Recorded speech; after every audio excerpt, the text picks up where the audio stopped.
Just going to work some handles for some mugs I've been making. So I'm going to pull those today. So I'll just show you the basics of pulling. Start with a fat sausage of clay with a slightly bulbous end, so you've got a good grip on it. This has been wedged earlier today. Bowl of water, give it a dip just to start it. Good grip on the top. Get your hand into motion. First few strokes you can sort of smooth it into a relatively round coil, but then you'll want to be concentrating on one side that will pick up the profile of your hand, that you're making a handle with the profile of your hand, so it will naturally fit into your hand when you come to hold your cup of coffee, cup of tea at the end of the day. And that makes it really comfortable, ergonomic.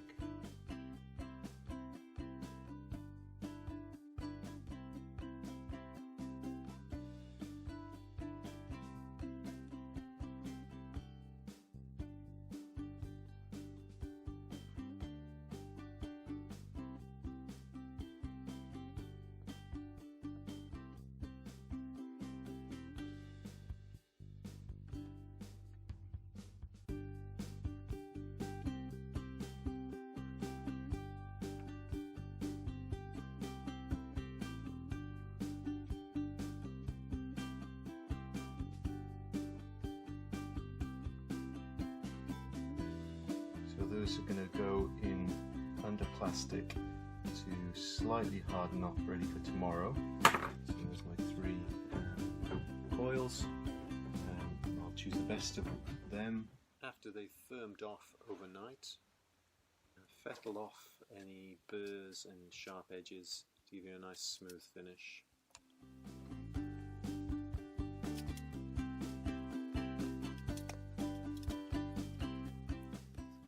Depending on your studio temperature and how long you've left them, you may find your pulled coils a little bit stiff. Dip them or spray them with water, leave them for a few moments and let them adjust to become flexible enough for this next step.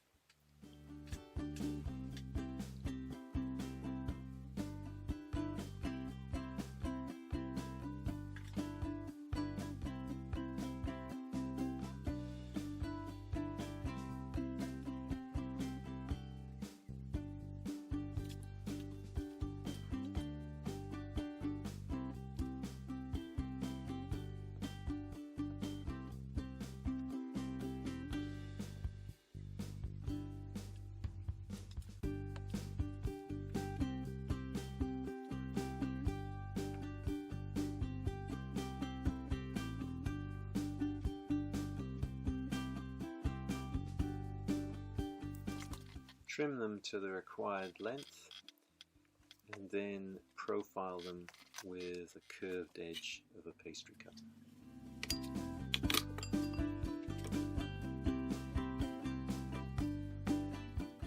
These are then serrated and slipped, and then they can be fitted to the different shaped mugs.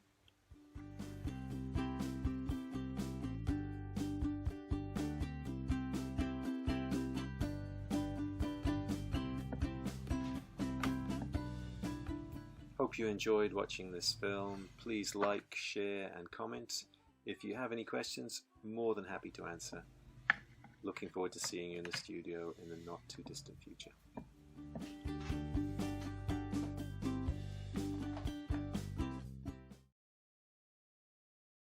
So I thought I'd do you a quick film of just putting some handles on. Just pulled some handles which have come out really nice, sort of like tendrils off of a manchtoot or a sweet pea. So I'm really liking the shape of these, and I'm going to connect them onto the mug here. So I'm just gonna, it might be a reminder to some, but it might be new to others, that just how to connect handles up really well. So first of all, I would look at the handle. This has been hardened off overnight under plastic, and then I would be looking at where the handle's going to sit. That'll give me a really nice little handle for this. So I'm roughly worked out where I'm going to make the cut. Put that onto the bench, get my sharp scalpel. Now this is a straight cut, and it's not going to fit very well, but it'll give me an idea of the position and whether I need to trim more or less. So now we can see whether that needs more or less cutting off. So I'm going to, let me see if that would take a little bit more. I think it'll take a little bit more off. It's going to be a small handle, but I don't like the geometry of that there, so I'm going to reduce it down a bit more.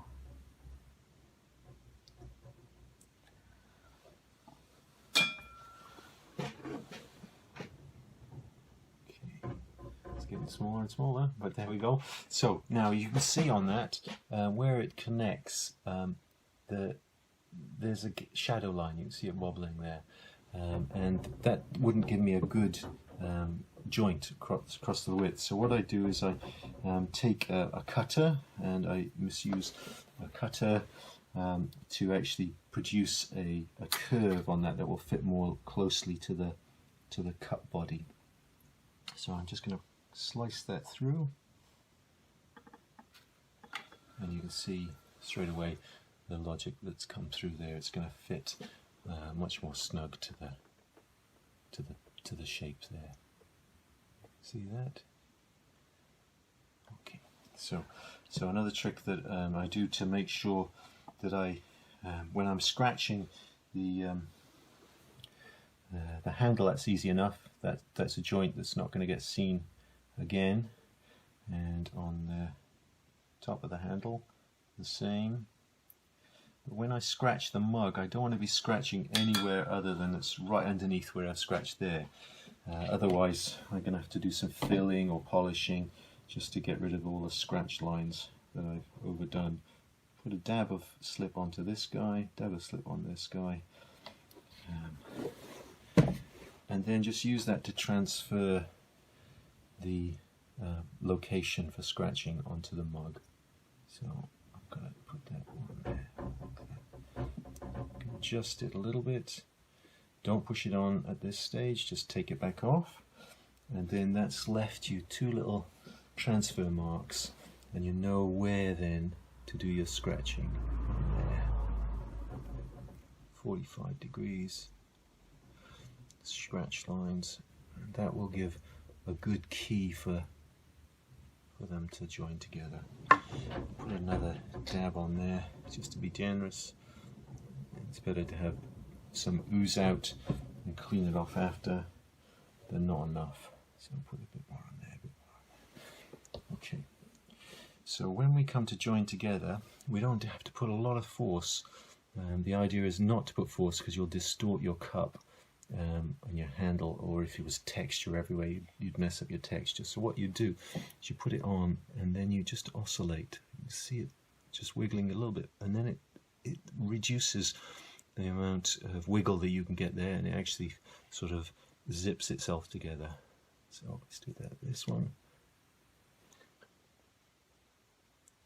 and that's fixed now. Okay, so what's happened there is the serrations that you've carved into both sides, the cup and the handle, you've wiggled like that, and eventually they've cut into each other, and they've formed a bond that is pretty impregnable. So you've got all this oozing out, which is just what you wanted. You want to get a bit of clean water and a brush and just swipe off the surplus. Both sides, right the way around. And this does three things. One is it cleans off that surplus, which is what I've said, but it also it dilutes the slip down. So if you've left any gaps that haven't been quite zipped together, the slip will run in underneath it, and it's thinner. It'll help to join it. And the third thing that it does, which is really important as well, is it gives a pool of moisture to both the handle and the cup, and that gives them, I'll put this in plastic for a few hours after this and let it slowly balance up, so both the handle and the cup should be at the same moisture level. so that when they dry out simultaneously, and the shrinkage between them is the same, and then cracks don't appear, and that's a lot less tension in the piece. So that's our little handle on there. It's a really sweet little piece. You could do some extra nubbins on there and stuff, but simple, and that's great. So that'll go in the bag for a couple of hours, balance up, and then I'll glaze that in bisque fire, and then a glaze in a few days.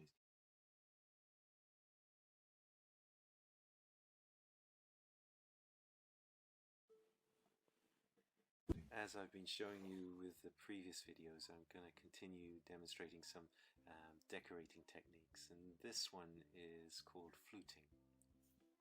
The first tool I'm going to use is a rounded dental pick, and I'm going to use that on two types of clay, one which is fairly dry, leather hard, and one which is completely dry, leather hard.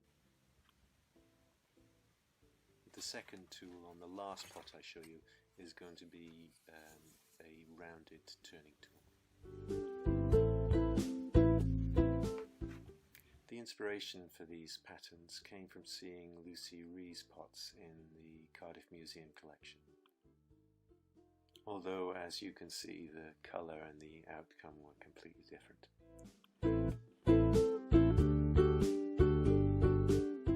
I'm using a stainless steel scraping kidney here as a profile to give me quite a consistent line quality and accuracy in this work.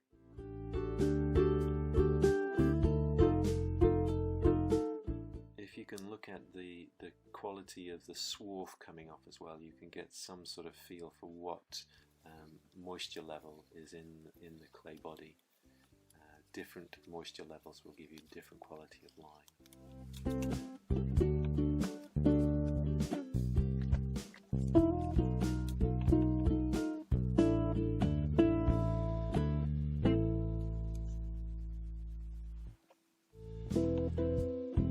Don't be tempted to do too much cleaning up at this stage. I think a wet sponge too soon will diminish the quality of the sharpness of the line.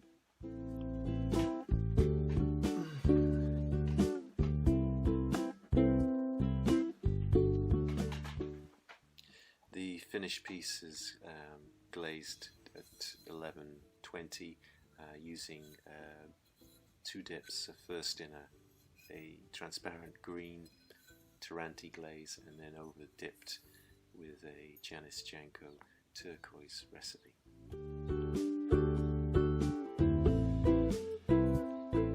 The second pot that I'm fluting here, which reminds me of the chalice from the Monty Python's Holy Grail film. I'm using this exactly the same decorating technique, but it's on a much drier clay body, and you can see and hear the difference, that it's scraping and a bit of powder coming away rather than a peel of swarf.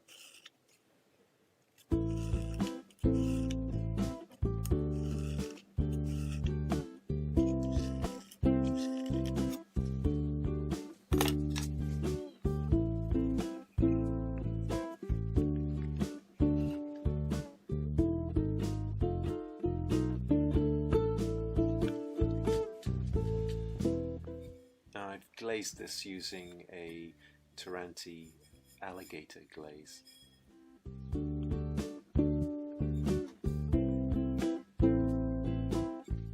The third pot I'm fluting today is a much softer body state, and I'm not going to use a profile to keep the exactness of the line.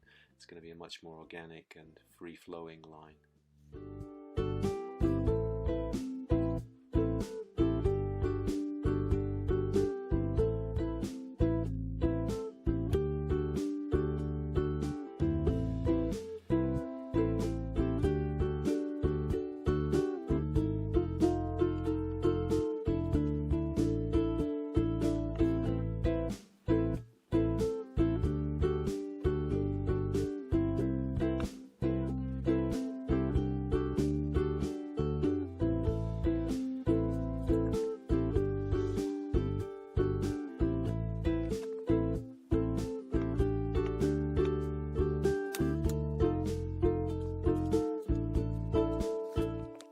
So there we have 3 different cups with different fluting decoration.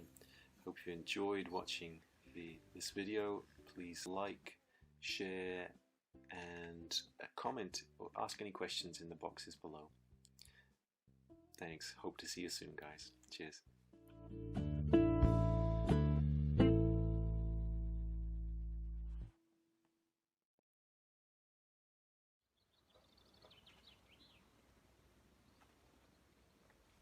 Exciting part of my week is always kiln opening, and just coming into the studio now, always trying to beat the temperature. The kiln is down to 50 degrees centigrade, which is a bit hot to open it up, but I'm always impatient, and I want to see what wonders have come out of the glaze firing. So I'm just going to open it up now. The safety keys that you have to sort of twist. You can't get in it, so the electric's on. So unlock that. And let's have a look. See what we've got. Ooh, looking good, looking good. So, oh, I can see a few mistakes and a few good things. So what we got a really nice glaze coming out here. Turquoise greens. Some angels my son's made, but you can see a slight problem here. Our mug has picked up a piece of the door. Where I closed it, I'd not pushed it in far enough, and it's clipped the door. So I'm just going to take a few of the pieces out of the kiln and give you some different views of them. If you've got any questions, message me and I'll either get back to you in a message, or I may well do some subsequent follow-up videos showing the different making techniques and decorating and glazing processes that I've used to get these effects.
Hello again, welcome to the Potter's Shed, and I'm just going to show you, as promised in last week's video, one of the texturing techniques that I use to decorate my pots.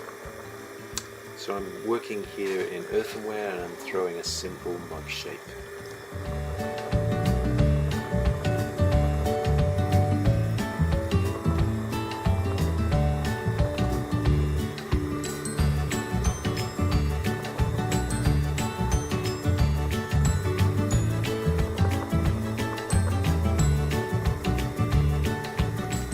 Towards the finishing stages of making the cylinder, I'll clean off the surface with a rib.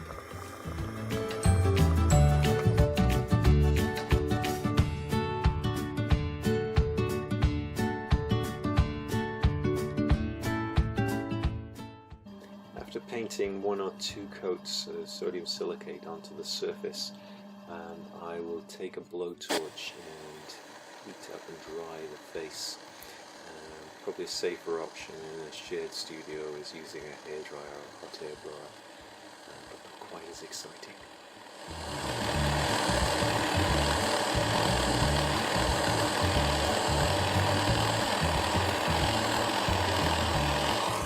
I'm now going to start stretching the cylinder from the inside out. So there we see the crackles starting to appear. Now I wanted a mug form, but I think I'm going to experiment with stretching it more in the middle so that the crackles emphasize more there.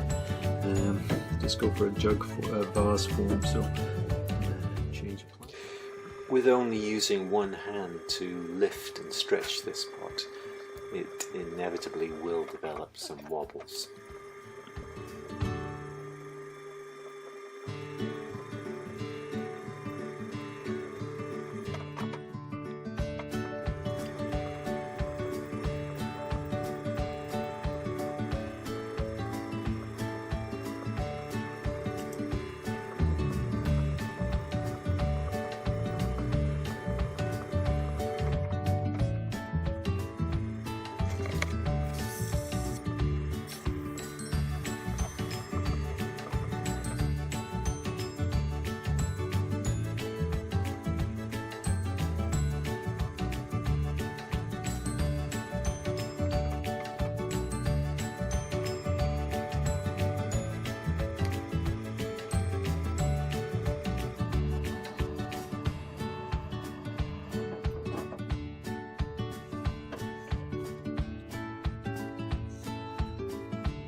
I'll let this pot dry leather hard for a few days, and then I'll start the turning process. I've centered and stuck a small bowl to the wheelhead, and I'm going to use that as a chuck to hold the new pot while it's being turned.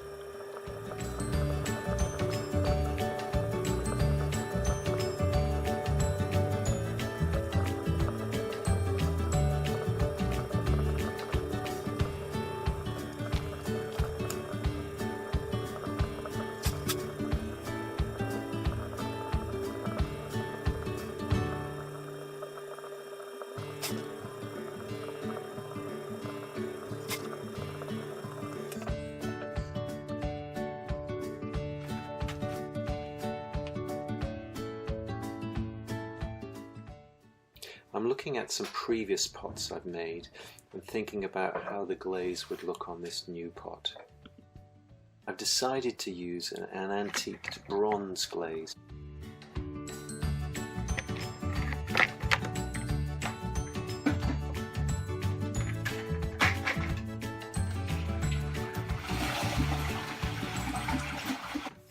This is rubbed into the crevices of the crackled surface of the clay.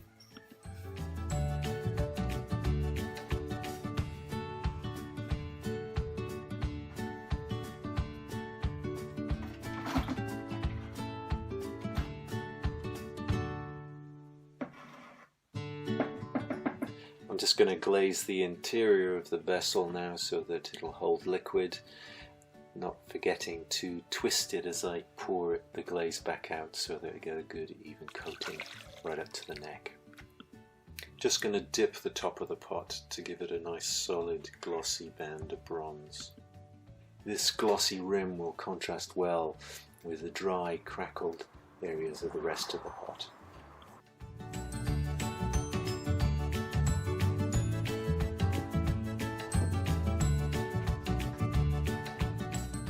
The pot's been in the kiln for about 36 hours now and it's ready to come out. Hope you enjoyed seeing this decorating technique,